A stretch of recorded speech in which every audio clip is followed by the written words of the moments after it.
Le révérend Tikila est mort parce qu'il a levé la voix pour dénoncer l'invasion du Congo. Et dans son discours, le ministre de la Défense congolaise qui dit que Kagame est un homme providentiel pour l'histoire.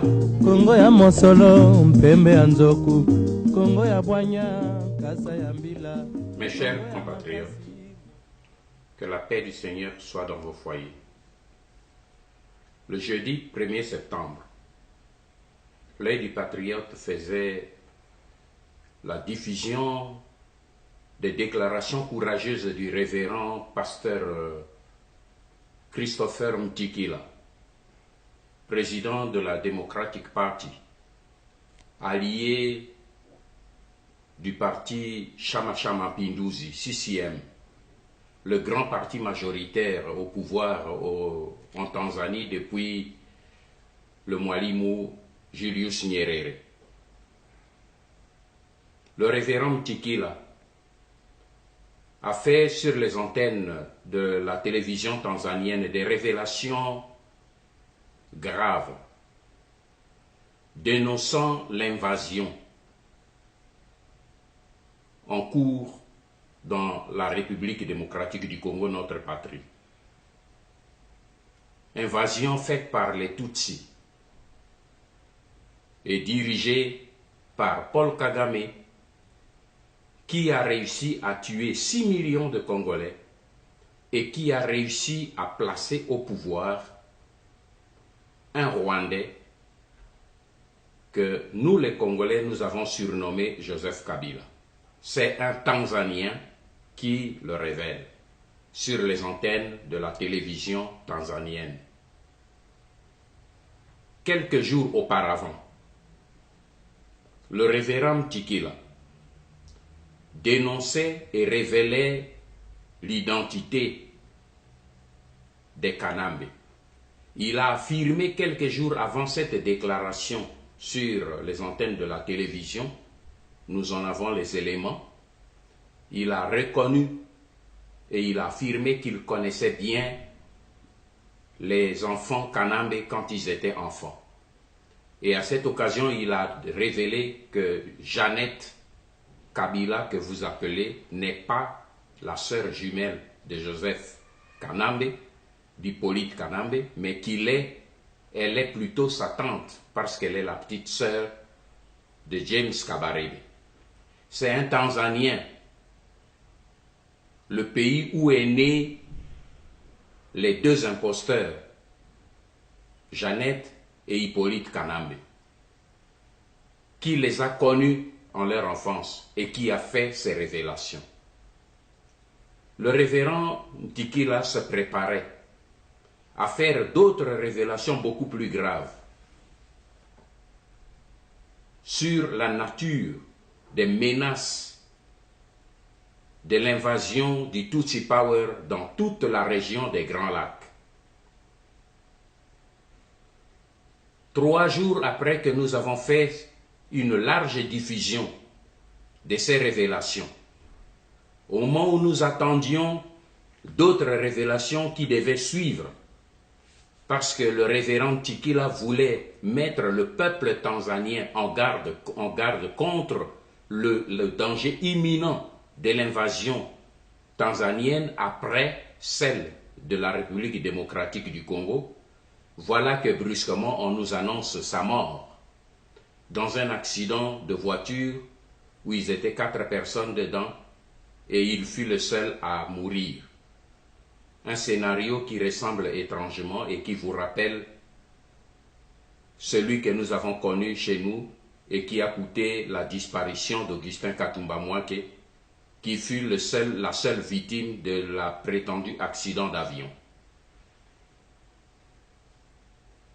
Voilà pourquoi j'ai tenu, au nom du peuple congolais, et surtout au nom des patriotes congolais résistants qui se battent, non seulement pour dénoncer, mais pour stopper et pour bouter dehors le processus d'occupation et de balkanisation de notre pays. En leur nom, j'ai tenu à rendre hommage à ce fils de l'Afrique qui est tombé à cause de son courage. Le révérend Tikila est mort parce qu'il a levé la voix pour dénoncer l'invasion du Congo, pour dénoncer les 6 millions de morts du Congo, pour dénoncer l'imposture de l'OVNI qui est aujourd'hui à la tête de la République démocratique du Congo, un Tanzanien, un Rwandais né en Tanzanie, grandi en Tanzanie. Il est mort parce qu'il a voulu crier alerte à toute l'Afrique de la région des Grands Lacs contre l'invasion du Tutsi Power.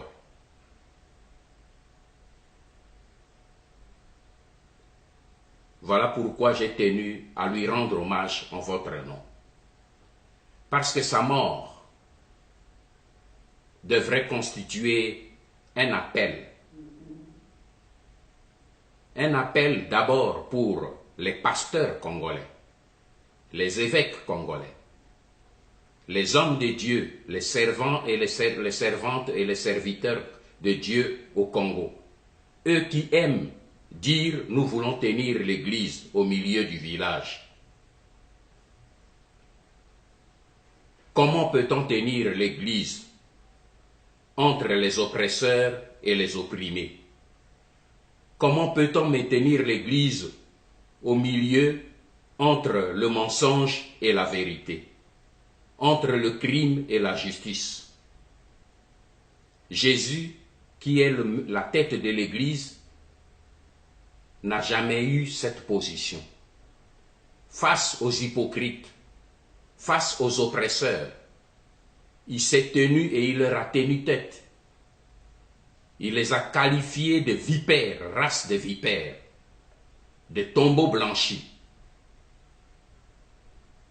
Entre le crime et la justice, entre le mensonge et la vérité, sa parole dit dans l'Apocalypse, puissiez-vous être chaud ou froid. Mais si vous êtes ni chaud ni froid et que vous êtes tiède, je vous vomirai de ma bouche.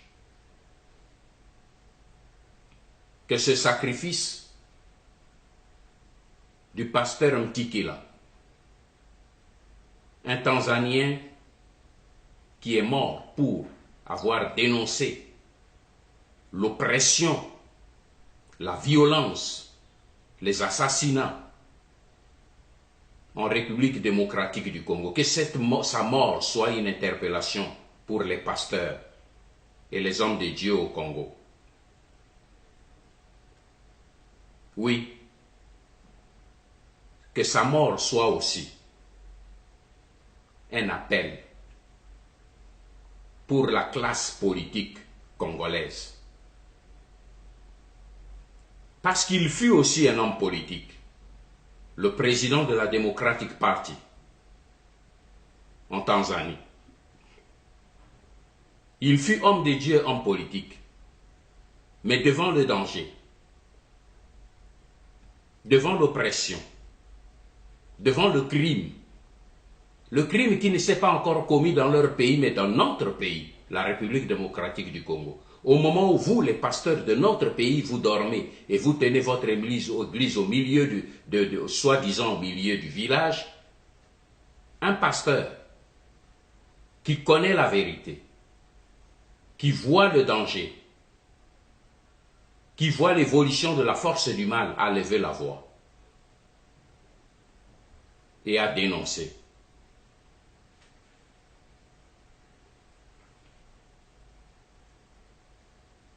Cet appel devrait concerner la classe politique congolaise.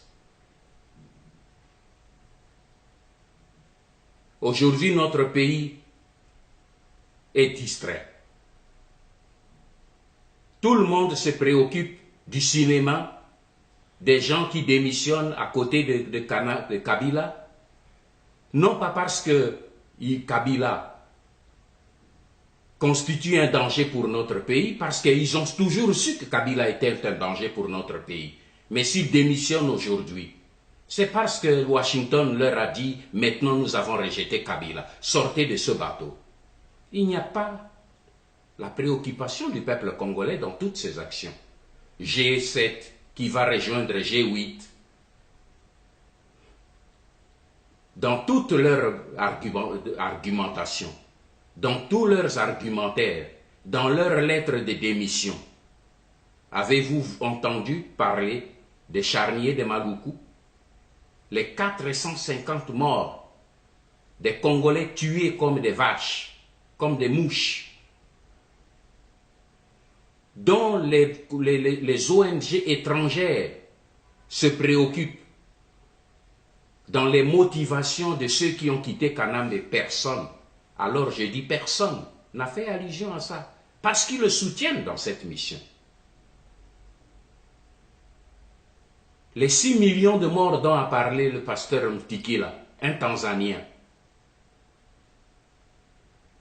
et dont Kanambe et Kagame sont des responsables avérés aux yeux de la communauté nationale et internationale. Avez-vous entendu dans leurs lettres, dans leurs argumentations, un homme politique faire allusion à ces crimes? Des milliers de femmes que l'on viole chaque jour, des pillages de nos richesses. Plus grave dernièrement, il y a quelques jours, les territoires de notre pays sont occupés par les forces rwandaises. Les collines de Kanyesheja et de Runyoni à l'est, au Kivu, après une bataille, que dis-je, un semblant de bataille, parce que dans l'armée qui est au Kivu, ce sont les Rwandais qui dirigent l'armée congolaise au Kivu. Ils ont cédé les passages, des troupes rwandaises occupent de force ces deux collines de Kanyesheja et de Runyoni. Des familles rwandaises sont entrées avec des vaches et se sont installées après avoir chassé les Congolais de cette terre. Et quelques jours après, on voit le ministre de la Défense nationale du Congo qui signe les accords de coopération avec le ministre de la Défense du Rwanda pour que les troupes rwandaises entrent encore en République démocratique du Congo pour, soi-disant, chasser les FDLR. Et dans son discours, le ministre de la Défense congolaise qui dit que Kagame est un homme providentiel pour l'histoire. Allons donc.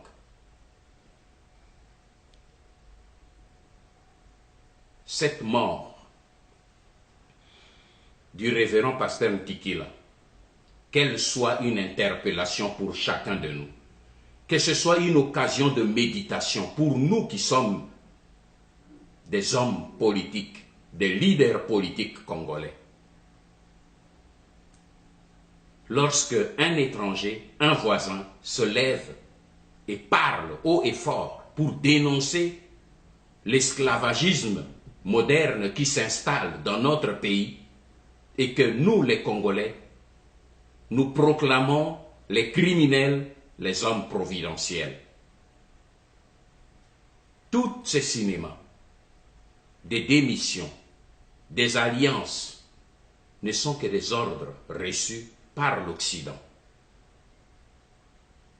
Mais il n'y a aucune préoccupation profonde pour le peuple congolais. Et voilà que dernièrement, appelés à Kingakati comme des moutons, toute cette classe politique congolaise, 350 députés et 47 sénateurs, Kanambe est devant eux qui dit qu'il les désavoue pour dire m'avez-vous jamais vu dans vos débats sur la modification de la Constitution? Est-ce que ça ne peut pas interpeller la classe politique congolaise? Quelle tête doivent avoir les Mende, les Bochab et tous les autres qui ont chanté, dansé, crié à la place pour dire, pour vilipender ceux qui se dressaient contre cette tripatouillage de cette charte de l'occupation? Parce qu'elle ne nous concerne pas, nous, en tant que résistants congolais. Mais vous qui acceptez au moins cette charge, cette charte, Kanambe qui sort maintenant pour dire « Je n'ai jamais envoyé quelqu'un pour parler du changement ou de la tripatouillage de la Constitution. » Voyez à quel point cet ovni politique est en train de ridiculiser toute l'intelligentsia congolaise. Que vont dire encore aujourd'hui la classe politique congolaise, qui est aujourd'hui complètement bafouée, ridiculisée, anéantie?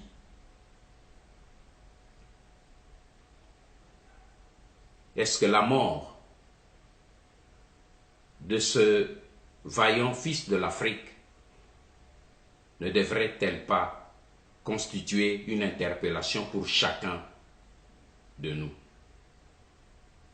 Voilà pourquoi j'ai dit que sa mort devrait interpeller le peuple congolais, et particulièrement les patriotes congolais. Parce que vous vous rendez compte maintenant que vous n'avez pas une classe politique digne pour vous protéger. Et face à cette situation, le peuple congolais devrait se tourner vers lui-même et s'assumer. C'est l'appel que je vous ai toujours fait. Levez-vous et assumez-vous. Parce que la classe politique congolaise, l'élite congolaise qui devait vous protéger, a démissionné de ses responsabilités. Il ne vous appartient qu'à vous, peuple congolais, de vous assumer pleinement. De vous assumer pleinement pour sortir de cette descente aux enfers. Parce que le pays vous appartient. Parce que vous êtes le souverain primaire. Parce que vous êtes les véritables possesseurs de cette terre qu'est le Congo. Là où, dans l'histoire, les dirigeants, les leaders politiques, économiques, les religieux ont failli, le peuple s'est toujours levé et s'est assumé. Il vous appartient à vous, peuple congolais. Il vous appartient à vous, jeunesse congolaise, de ne pas passer votre temps à des débats futiles à l'extérieur. Tout Congolais, quel qu'il soit, G7, G8, qui se bat pour obéir aux Occidentaux, pour poursuivre l'œuvre de l'occupation au travers des élections, au travers des dialogues, considérez-le comme étant l'ennemi du peuple congolais et combattez sans faille toutes les initiatives venant de ces hommes-là. Nous ne nous attaquons pas aux hommes, nous nous attaquons aux idées et aux actes qui conduisent à pérenniser le processus d'occupation en République démocratique du Congo. La mort du révérend pasteur Mtikila devrait constituer aussi un appel pour l'élite africaine de la région des Grands Lacs. Comme l'a dit cet illustre disparu, il n'a pas eu le temps de nous livrer d'autres secrets qu'il a emportés avec lui. Mais ce qu'il nous a dit est déjà l'essentiel. L'Afrique des Grands Lacs est en danger. En danger d'une folie hégémonique de quelques illuminés qui s'appellent des Tutsi Power, qui veulent installer leur empire Imatutsi sur toute cette région des Grands Lacs. Ne croyez pas et ne dites pas que ça n'arrive qu'aux autres. Le révérend Christopher Mtikila a compris et il l'a dit. Après la République démocratique du Congo, c'est la Tanzanie qui est en ligne de mire. Et il n'y a pas que la Tanzanie qui est en ligne de mire. C'est pour cette raison que je fais ici appel à toute l'élite africaine de la région des Grands Lacs pour que nous puissions non pas combattre les uns les autres dans une lutte stupide et fratricide, mais que nous puissions tous nous liguer contre cette folie qui consiste à penser qu'un peuple, une ethnie peut s'ériger comme une ethnie supérieure aux autres pour dominer tous les autres peuples. Nous voulons que notre région des Grands Lacs soit une région forte, mais sur base de respect des normes internationales, de la souveraineté de chaque peuple à disposer de lui-même. J'aimerais que cette mort du révérend Christopher Mtikila soit aussi un appel à la direction de la communauté internationale qui n'est pas complice de ce qui se passe aujourd'hui dans la région des Grands Lacs. Oui, parce que ce n'est pas toute la communauté internationale que nous devons mettre au pilori, mais il y a une certaine communauté internationale qui n'est pas complice de cette situation. Et elle nous le fait savoir aussi. C'est à elle que nous parlons, que nous nous adressons, pour que cette mort soit une interpellation. Parce qu'aujourd'hui, les faits historiques sont en train de nous montrer à quel niveau la complicité et l'hypocrisie de la communauté internationale en République démocratique du Congo les rend ridicules. La crise qui se passe actuellement en Syrie met à nu l'hypocrisie de la communauté internationale. Nous entendons des grandes phrases de compassion humanitaire, du genre « on ne peut pas mettre les bourreaux et leurs victimes ensemble », alors que chez nous, on demande aux bourreaux de négocier avec les victimes. Nous entendons des phrases du genre « il faut amener Bachar el-Assad devant la justice internationale parce qu'il y a des crimes de 250 000 morts ». Oui, nous compatissons avec tout ce qui s'est fait, toutes les victimes en Syrie. Mais qu'en est-il de Kagame, de Kanambe, de Museveni, qui ont causé plus de 10 millions de morts en République démocratique du Congo? Ces morts ne sont-ils pas des morts? Ces morts ne sont-ils pas des êtres humains? Voilà toute la problématique qui devrait nous interpeller. Pourquoi la rigueur vis-à-vis de Bachar el-Assad et la clémence vis-à-vis de Kagame et de Kanambe? Pourquoi?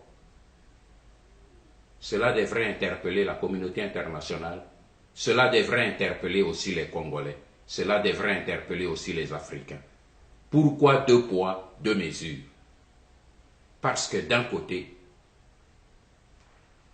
comme de l'autre, il n'y a que des intérêts. La pression qu'une certaine communauté internationale fait sur Kanambe pour quitter le Congo n'est nullement, et ne nous y trompons pas, cette pression n'est nullement un signe de compassion vis-à-vis du peuple congolais.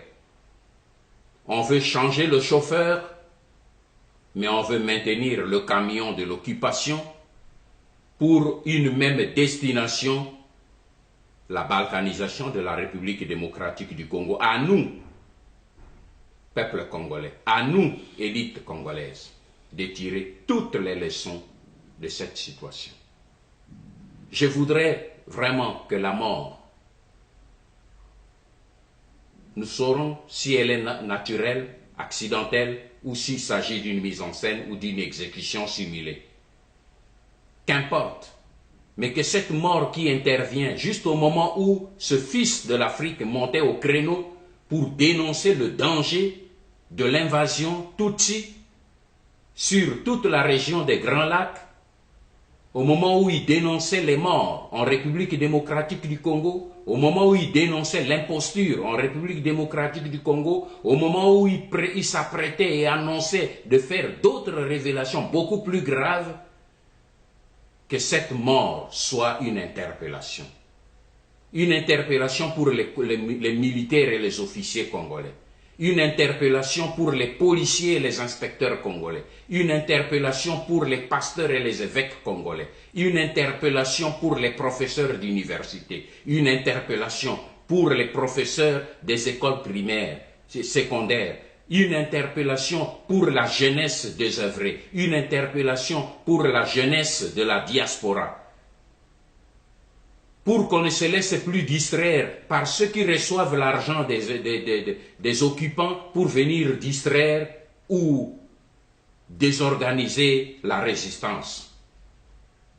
Plus que jamais, avec ce qui vient d'arriver, plus que jamais, peuple congolais, soyons debout. Ne vous laissez pas ne vous laissez pas charmer, ne vous laissez pas distraire par toute cette danse de ventre qui se passe au Congo, les démissions par ceci, les ralliements par là, tant que ces actions ne touchent pas à la problématique profonde qu'est l'occupation du Congo, qui se poursuit aujourd'hui sous les yeux de tous les Congolais. Comme j'ai dit, il y a quelques jours seulement, l'Est du pays est en train d'être envahi et le Kanambe, qui est à la tête de l'occupation dans notre pays, continue à ordonner l'arrivée des troupes rwandaises, soi-disant pour poursuivre les fantômes de FDLR que l'on poursuit depuis des dizaines d'années et dont on ne voit jamais les résultats. Eh bien, je dis que le peuple congolais, que la jeunesse congolaise se mette debout, ne se laisse plus méprendre, ne se laisse plus distraire, pour qu'ensemble nous puissions combattre et stopper ce processus. Le vent est en notre faveur, les événements sont en notre faveur, et je vous dis, l'ennemi est en train de perdre pied et nous devons tenir fort. Si aujourd'hui Kanambe désavoue ses propres lieutenants qu'il a utilisés comme des chiffons pour danser et crier en son nom, pour venir dire à la fin, je n'ai pas demandé de tripatouiller la Constitution, eh bien, c'est pour vous montrer à quel point ils ne savent plus sur quel pied danser. C'est le bon moment, nous devons continuer le combat parce que l'ennemi sera vaincu. Et la victoire est au bout du processus. Que Dieu vous bénisse et paix de Dieu chez vous. Mbokango mokengeli koi, mbokango mokengeli léopard.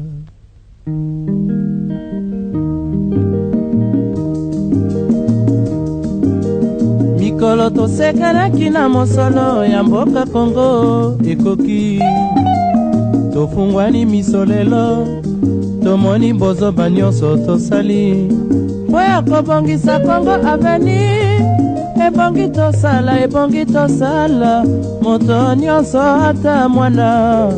Kongo ya mosolo, mpembe ya nzoku, Kongo ya bwanya, kasa ya mbila, Kongo ya makasi, moto ya nkoi.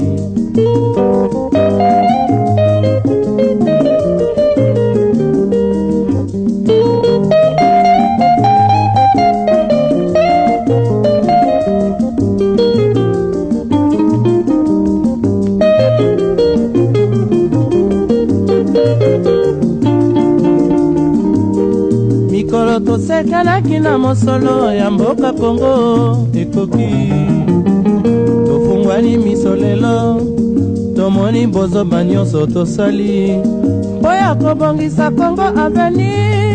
Ebongi tosala, moto nyonso ata mwana.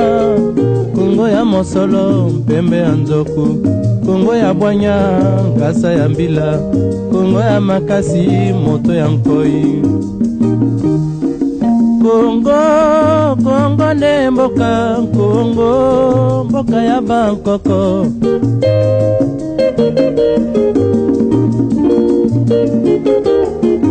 Kongo boko mona pamba lobi mboko lula yango.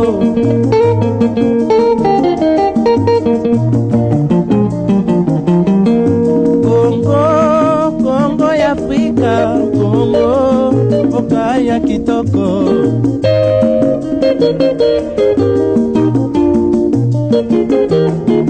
Kongo ya batu mayele, Kongo bakobikisa yo.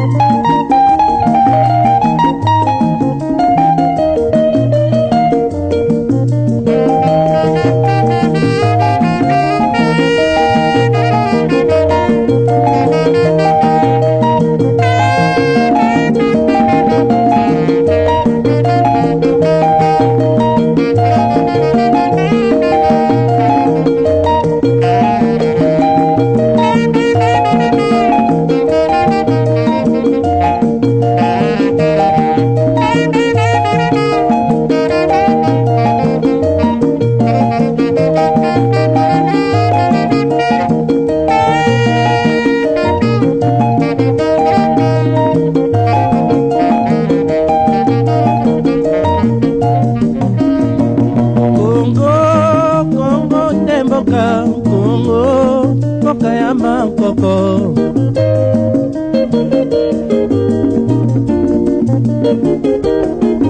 Kongo, mboka mwana pamba lobi mboko lula yango.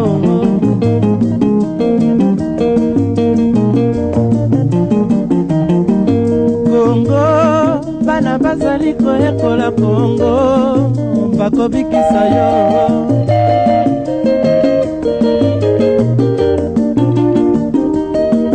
Kongo, Kongo ya bakoko, Kongo, Kongo ne mboka.